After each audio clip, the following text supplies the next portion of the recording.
What's going on, guys? Welcome back to another one of Nick Perna's quick movie reviews. Thanks for coming by and checking this out. Today, we are continuing the path to Infinity Wars. If you guys haven't been paying attention or following, I'm doing a Marvel movie a week that was part of the whole Marvel Cinematic Universe that builds up to the Marvel's Avengers Infinity Wars that comes out this summer. Today, we got to see the first major sink-in of all the Avengers. I'm doing the movie review for The Avengers, which is an awesome movie and absolutely revolutionary film, if you ask me personally. I don't know, I'm not some sort of cinephiologist or whatever, I don't know if that's a thing, who claims these things. But a lot like Matrix or,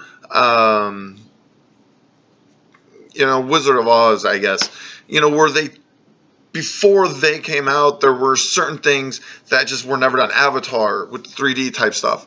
I mean, of course, there were special effects before Matrix, and of course, there were probably colors, videos, but none of them showed the success until Wizard of Oz.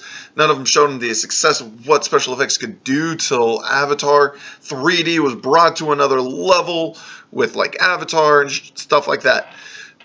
What this does is show a whole nother advantage of what movies can be, how they can take 4 or 5 different stories and tie them all into one and bring all their characters together into one film.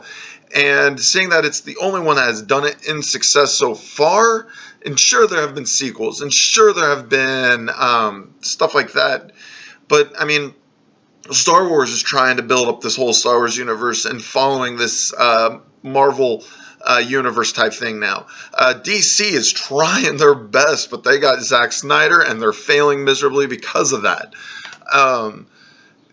Quentin Tarantino has even said that, like, his whole thing is taking place in one Tarantino universe. So, I mean, it's almost revolutionary of what Marvel has done with the cinematic universe. So, beyond that, the movie itself is tons of fun. It's got all your favorite characters that you've been watching up till then. You've got the great wit and banter of Tony Stark. You finally get to see more speaking roles from Jeremy Renner and Scarlett Johansson as their little Hawkeye and Black Widow characters.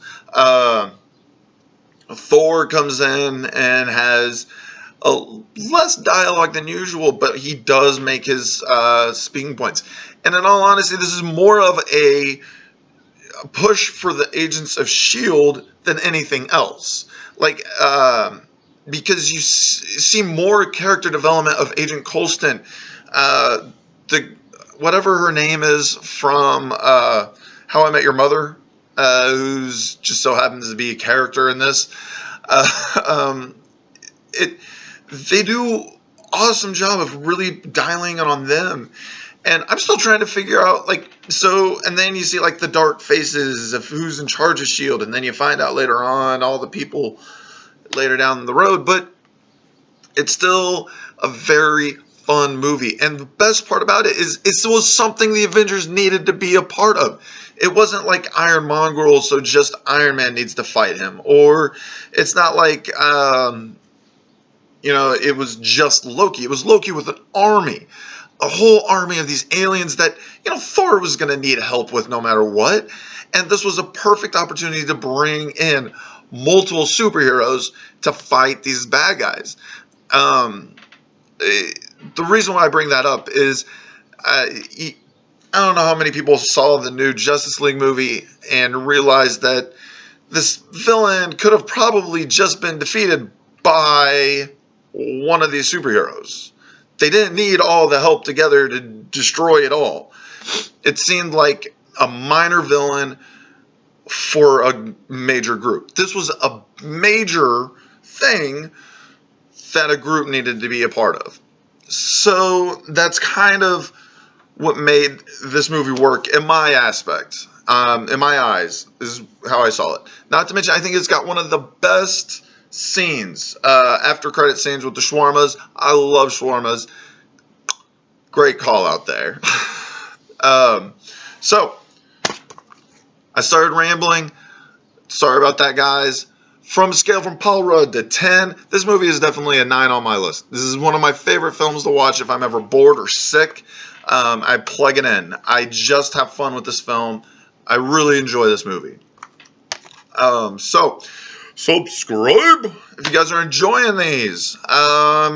Make sure you leave me some comments. Give me some ideas of movies to watch, to comment on, and like that. Tomorrow. So I was going to do Annihilation, but I found out that's not till the end of the month, which kind of sucks. So this week, the big releases were 50 Shades Freed, which I'm not going to see. I haven't seen any of the other ones. Haven't really wanted to, so it's beyond me. I thought 15 to 17 came out this weekend. I couldn't find any midnight releasings for it tomorrow. So I was looking around. I saw Hostels. I might check out Hostels. I might check out Phantom Thread if I can find a late enough viewing of it. I don't know. I'm going to keep you guys in the dark here. It's going to be just as much of a surprise for you guys as it is for me. So, see you tomorrow. Have a great day, guys. I will check you in tomorrow with the next one of Nick Perna's movie reviews. Peace.